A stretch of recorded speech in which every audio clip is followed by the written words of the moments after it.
Dá para fazer duas coisas ao mesmo tempo? Ah, agora é minha vez. Não, não dá para fazer duas coisas ao mesmo tempo. É uma discussão constante entre homens e mulheres, né? Que as mulheres afirmam que elas conseguem, e aqui a gente tem uma prova de que realmente não se deve fazer duas coisas ao mesmo tempo, como a gente vai ver em seguida. É óbvio que não é sempre, né? Muitas vezes tem como ser e deve ser multidisciplinar, multitarefa, mas não nesse caso que a gente vai mostrar agora. A gente está em Parashat Kitetse. Esse é o volume 34 de livros do Rebbe de Lubavitch, essa é a número 1. Antes de mais nada, bom dia, boa noite, Shavuot Tov, boa semana para todos, Shabbat Shalom, Mashiach Nau, redenção completa, verdadeira, definitiva, para o mundo inteiro aqui agora já. A gente está no projeto Likutei Sichot, essa é a Parashat Kitetse. Como a gente já falou, são várias mitzvot, uma delas é não vestir shatnez, tzemer ufishtim, lã e linho e ardav juntos, né? É o Sefer Dvarim, capítulo 22, verso 11. Tem em vários lugares no Talmud, em Nidá, em Yevamot, né? Por exemplo, Nidá na página 61 Beit, o que quer dizer shatnez? É uma mistura, né? Literalmente, das palavras shua, tivui, venuz, né? Que está ligado com as ações que fazem com que costurar e misturar se tornem proibido. A mesma coisa tem em Evamot também. Urash explica o que é shua, talvez venuz, que é minatorá, que não tem uma obrigação ou uma proibição, né? Até que seja o tzemer e o pistan, a lã e o linho, eles misturados de verdade, bem misturados, integrados um com o outro. Segundo Rabbeinu Tam, né, que são os netos do Rashi, Tosfot, diferentemente do Rashi, basta cada um por si só, a lã e o linho, os dois elementos de roupa, né, estarem por si só e depois juntados, né? Assim como está aqui, cada um levador e depois você junta os dois. A discussão entre eles envolve a diferença de misturar roupas em relação a outras proibições de mistura, que também estão nessa paraxá. A proibição de shatnez, que é misturar roupa ou tecidos, materiais, lã e linho, vem depois da mistura de vinhedos e de animais, né? Primeiro tem lot izra karmecha kilaim, você não deve misturar sementes, né, no teu vinhedo, na tua plantação. Depois tem lot harosh beshor vechamor yardav, não deve arar o campo junto um touro, né, um boi e um burrinho, um jumento, porque são tipos diferentes em relação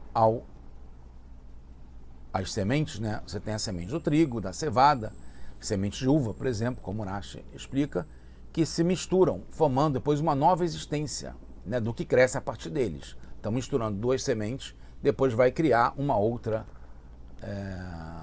produto. Com relação à atividade de arar o campo, não há mistura, né? Não vai ter quando bota o boi com o jumento, não é que vai sair um outro animal. Cada um continua com a sua existência separada, só que juntos fazem uma atividade conjunta. E com relação às roupas, para entender se é como vinhedos que depois sai um novo produto, né? uma nova árvore, um novo vegetal, ou como os animais que ficam só juntos, trabalhando juntos, mas que não sai nenhum outro animal diferente.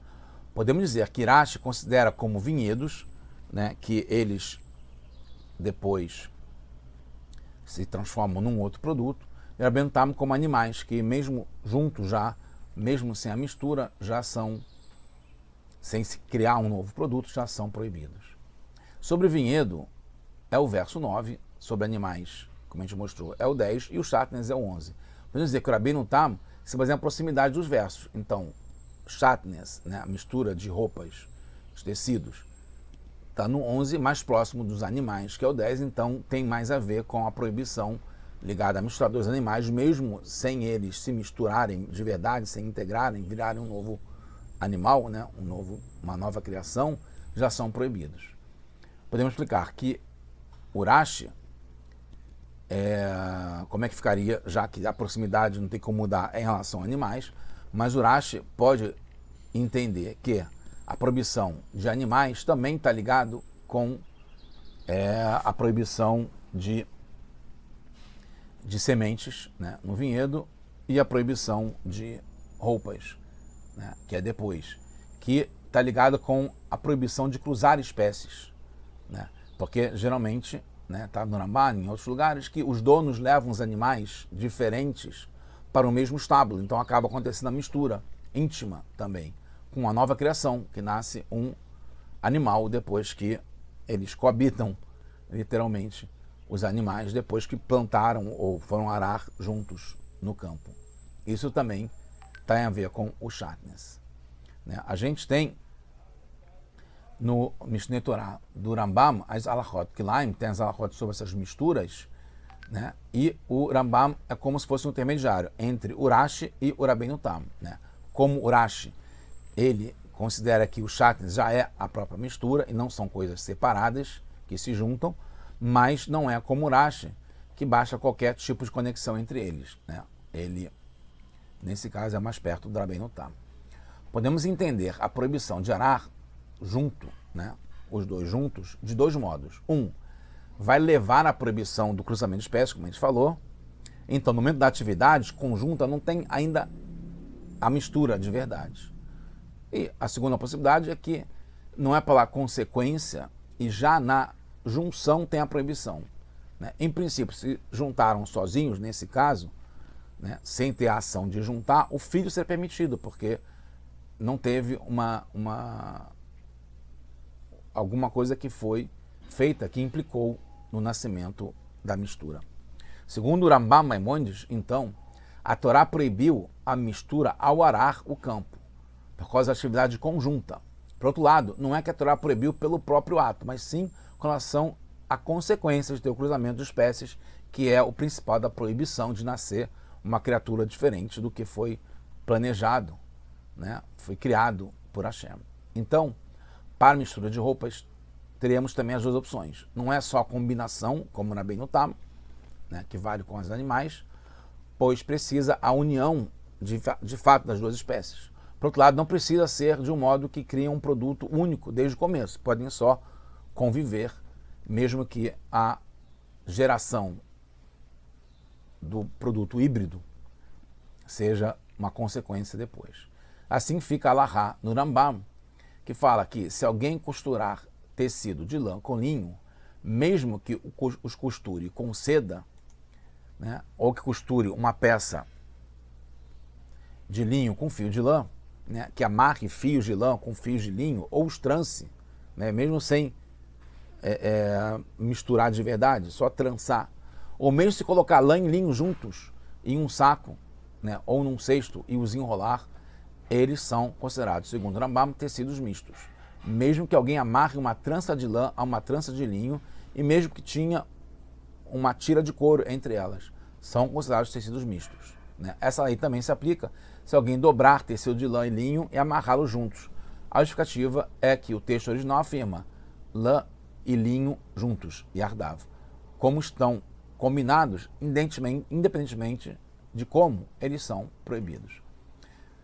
Quase concluindo, devemos entender, então, a diferença relacionada à mistura de roupas, né, com relação às outras misturas de sementes, né, no vinhedo, ou de animais, né? No caso de roupas, as espécies são diferentes, né? No caso de animais, é reino animal. No caso de sementes, é o reino vegetal. No caso de roupa, é lã do reino animal e linho do reino vegetal. Então, na essência, não devem ser misturados e não podem ser misturados. Mas a união deles é só externa, né? Porque eles não viram uma coisa nova. Com relação às sementes e animais, são proibidas também a essência da realização da mistura, já que são existenciais, viram uma coisa nova.